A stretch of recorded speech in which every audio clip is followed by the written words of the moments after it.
ഡോക്ടർമാരോടാണ്. നിങ്ങൾ വലിയ സേവനമാണ് രോഗികൾക്ക് ചെയ്യുന്നത്.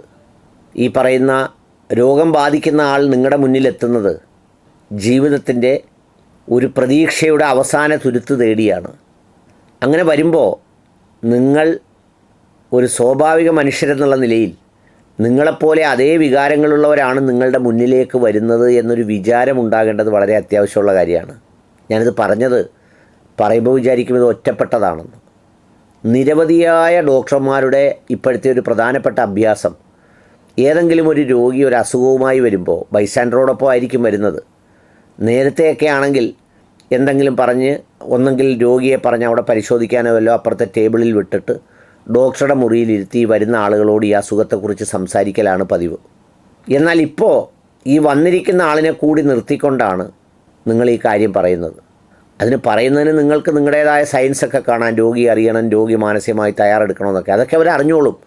പക്ഷേ വന്ന് കയറുന്ന ഒരാളിനോട്, ഇപ്പോൾ ഉദാഹരണത്തിനൊരു മഞ്ഞപ്പിത്തത്തിൽ ചെറിയ ബിലിറുബിൻ കണ്ടൻറ്റിലോ എന്തെങ്കിലും ഒരു സംഗതിയിൽ ചെറിയ വ്യത്യാസം വന്നു, ആ വ്യത്യാസവുമായി വരുമ്പോൾ ചിലപ്പോൾ അത് കുറച്ച് തീവ്രമായിരിക്കും, നിങ്ങൾക്ക് അറിയായിരിക്കും അതിൻ്റെ ഒരു അപകടം.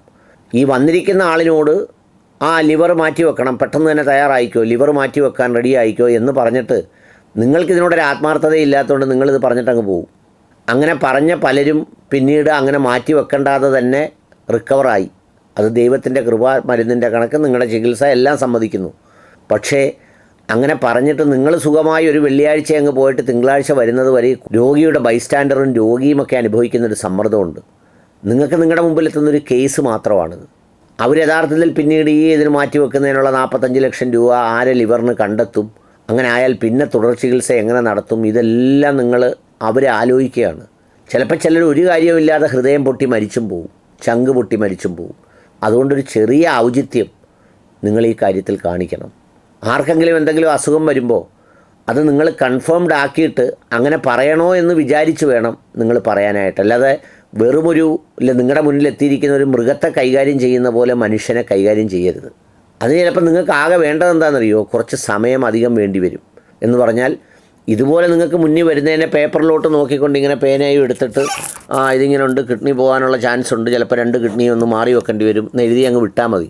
നിങ്ങൾക്കിത് ചിലപ്പോൾ ഒരുപക്ഷേ അത്രമേൽ സീരിയസ് ആയിട്ട് പറഞ്ഞതായിരിക്കില്ല. പക്ഷേ ഈ വന്നിരിക്കുന്നതിൻ്റെ അവസ്ഥ എന്തായിരിക്കും എന്നറിയോ, കടവും കയറി ബാധ്യതയും കയറി കഷ്ടപ്പാടും നിറഞ്ഞ ജീവിതത്തിൽ വന്നിരിക്കുക. ചിലപ്പോൾ ഈ കിഡ്നി മാറ്റി വെക്കേണ്ടി പോലും വരില്ല.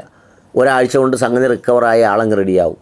അപ്പോൾ ഇതിപ്പോൾ ഒരു പ്രധാന വിനോദമാണ്. ലിവർ മാറ്റിവെക്കൽ, കിഡ്നി മാറ്റിവെക്കൽ, ഇതൊക്കെ ആദ്യം അടിക്കുകയാണ്.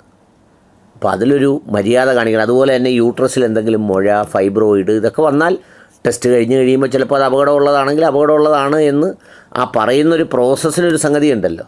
അതിനാണ് ഈ ഫാം ഡി എന്ന് പറയുന്നൊരു കോഴ്സൊക്കെ വിഭാവനം ചെയ്തതെന്നാണ് ഞാൻ മനസ്സിലാക്കുന്നത്. ഈ രോഗിയോടും വരുന്നവരോടും ഇതിൻ്റെ കാര്യങ്ങൾ കുറച്ചൊരു കൺവീനിയൻ്റായിട്ട് പറയാൻ വേണ്ടിയിട്ട്. അതിനൊന്നുള്ള സ്പേസ് നിങ്ങൾ കൊടുക്കില്ല. അങ്ങനെ ആരെങ്കിലും ഒരാൾ വന്നിരുന്നാൽ എന്തെങ്കിലും സംഭവിക്കും. നിങ്ങൾക്ക് ഈ ഓരോ മിനിറ്റും ഓരോ പേഷ്യൻ്റാണ്. ഓരോ പേഷ്യൻറ്റും നിങ്ങൾക്ക് 250 രൂപയോ 500 രൂപയോ ആണ്.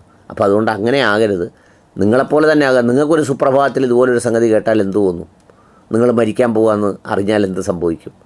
അതുപോലെ നിങ്ങളുടെ മുന്നിൽ വരുന്ന ഒരുപാട് മനുഷ്യർക്കും, അതിൽ ഓരോ മനുഷ്യരും, നിങ്ങൾ ഒത്തിരി പേരെ കാണുന്നുണ്ടെങ്കിലും ഓരോ മനുഷ്യരും ഓരോ ജീവനുകളാണ് എന്ന് ഓർമ്മയുണ്ടാവണം.